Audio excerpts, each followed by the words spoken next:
Hello, everyone. I am Jimmy Lanley on behalf of Bright Ideas Press. I'm here with Tyler Hogan, the president of Bright Ideas Press, and he is going to be bringing us ideas about helping our high schoolers be prepared for college after their homeschool journey is finished. So we're not going to have long introductions today. We're going to jump right in. And Tyler, let me ask you our first question. Does everyone need to go to college?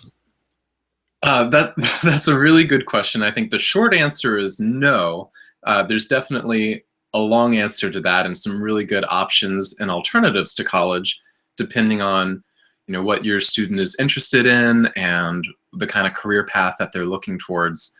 Um, we don't really have time to cover that today, and I think next month's hangout we're going to be delving into alternatives to college a little bit more. So there's a lot of people who college is the best option, but there's also a lot of people who college is, traditional four-year university is not the best choice. So you're not a failure as a homeschooler or a parent if your child does not choose the college route. No, no, not at all. Doing vocational training, military missions, entrepreneurship, those are all valid options. Okay, good to know. So everybody look out for our next hangout to get more info on that. Yeah, there's plenty of career paths that don't require a college degree as an essential. All right, so with that out of the way, we are going to focus on those of you who think that your children do want to take the path to college. So Tyler, tell us, what are the areas in which homeschoolers do need to prepare to get ready for college?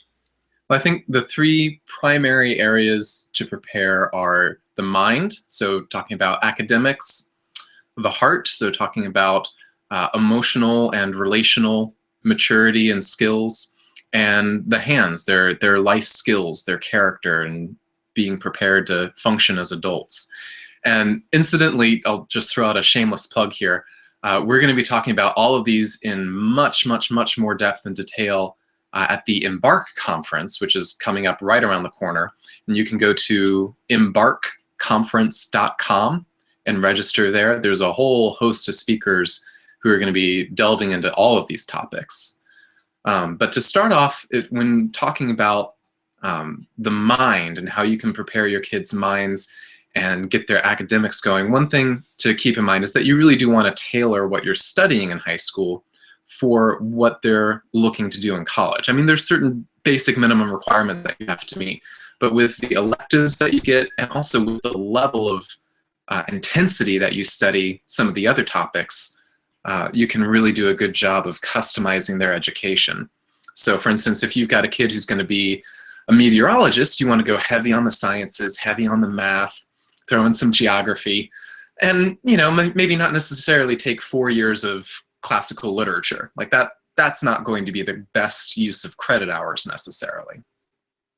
Another real important thing to pass on are research skills. Learning how to use a library, how to search databases, how to write papers that have citations and a bibliography.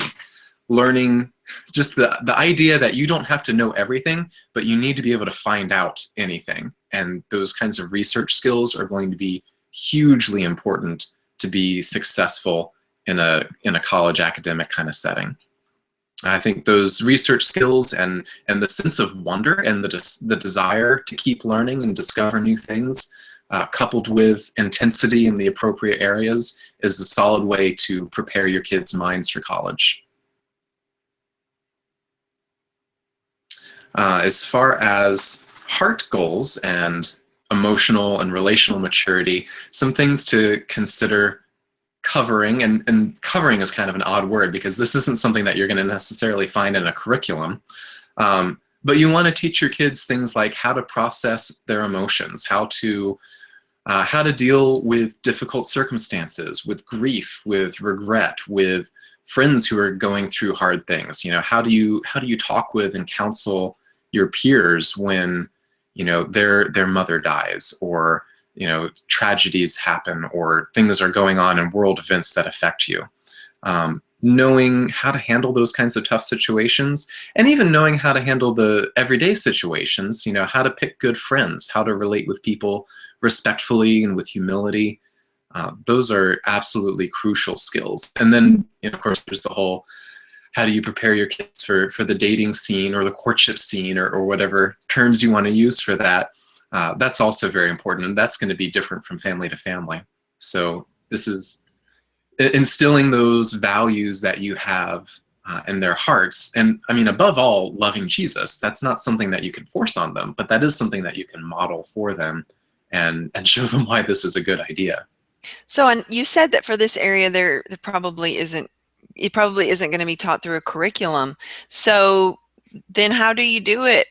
What are your secrets there? And I'm thinking maybe this isn't something you do the last 2 years of high school either. No, this is something that you start with when they're very small children. Ideally, it's never too late, but it's never too early either. When I say curriculum, I mean, this isn't the kind of thing that would go in your transcript. There are great curriculum that deal with a lot of these topics, but you may not be able to provide a grade in them. And that would be, emotional maturity is not something that you want to have graded on a transcript for sure.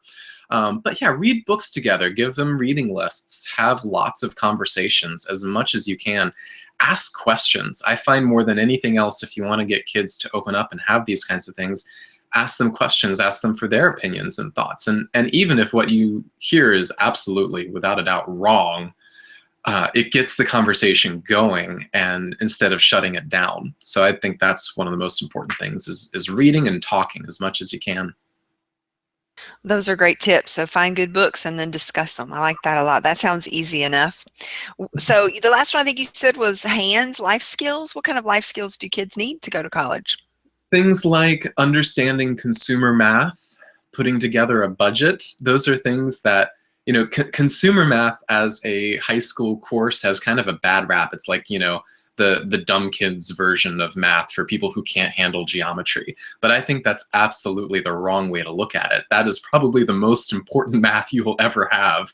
So spend some time on it, focus on it, go through, there's all kinds of curriculums out there. Dave Ramsey has stuff for teens, which, may or may not be applicable depending on your financial situation, different curriculums, but have them know how to, open a bank account, get a credit card and pay it off at the end of every month. Find out what their credit score is. All that kind of stuff is just, learning how to write a check, how to balance a checkbook, how to read their statements online or on paper, whatever floats your boat. Those are super important. And then there's things like, cooking. How many kids go off to college without ever having learned how to cook? And even worse, how many kids graduate without ever having learned how to cook? Health. I mean, usually that's part of your requirements is to, have like a half credit of health in there somewhere. But there's a big difference between a textbook approach and a living, let's actually practice healthy habits kind of approach. So finances, cooking, just living on your own as an adult, doing your own laundry, driving and transportation. I mean, those sound like really basic things, but they're really huge milestones. And you'd be surprised how many people graduate without any of those. I know people who didn't get their driver's license until they were in their early 20s because that was just, wasn't a priority. And it hurts later on. It really comes back to bite you. And don't you think a lot of parents, they really mean well and they love their children, but in their effort to provide and do so much, they actually hinder their children because they don't let their kids do the laundry or cook the sandwich or whatever. Mm-hmm. Yeah, giving your children the freedom to try things out, to not do things well, much less perfectly, to fall flat on their face. Especially in situations where there are, not huge stakes. You don't want your kids to be dying, but you want to give them enough freedom to try things out and learn actual lessons. You can learn from other people's mistakes, and that's ideal. But sometimes you have to learn things the hands-on way. And that can be through failures and successes. But if you never give your kids a shot, if you're always doing everything for them, then they're really missing out on that.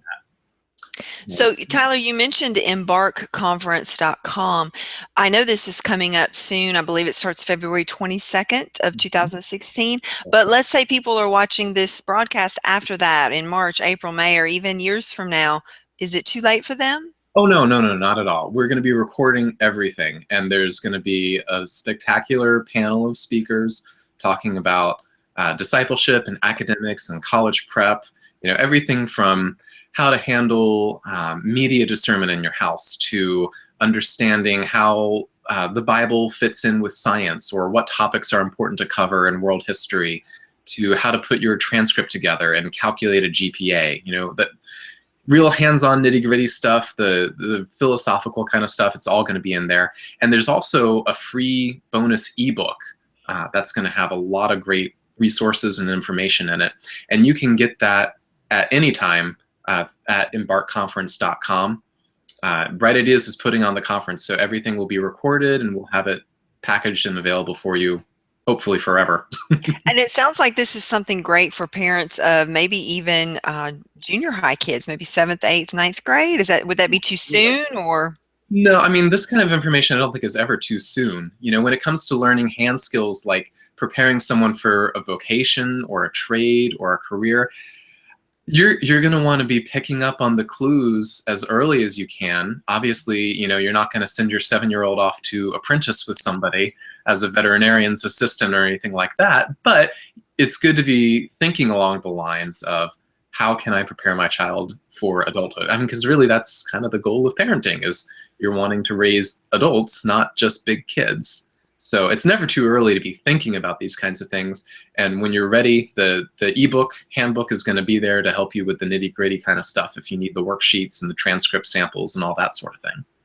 Okay, wonderful, Tyler. Well, I appreciate so much you sharing these tips. I myself have a high schooler, as you know. She is 16 and a half. So all of this is extremely relevant for me. And out there for our listeners, watchers, if you have any questions, please feel free to leave those either on the YouTube page or on Google Plus, or you can come over to Facebook and find us, Bright Ideas Press, on Facebook. Of course, we're on Twitter and Instagram and Pinterest as well, but Google Plus, YouTube, and Facebook are probably the best ways to actually dialogue back and forth with homeschoolers. So we'd love to connect with you. We hope that you will check out embarkconference.com. And in fact, if you want to send any questions in for the panelists to consider during the Q&A sessions, you can send an email to questions@embarkconference.com. Oh, that's fantastic. Questions@embarkconference.com. So anything dealing with high school and beyond. All That's right, right. fantastic. Well, that's a great place to close. So again, thank you everyone for watching, and we'll see you out there in social media land. Bye-bye. Bye.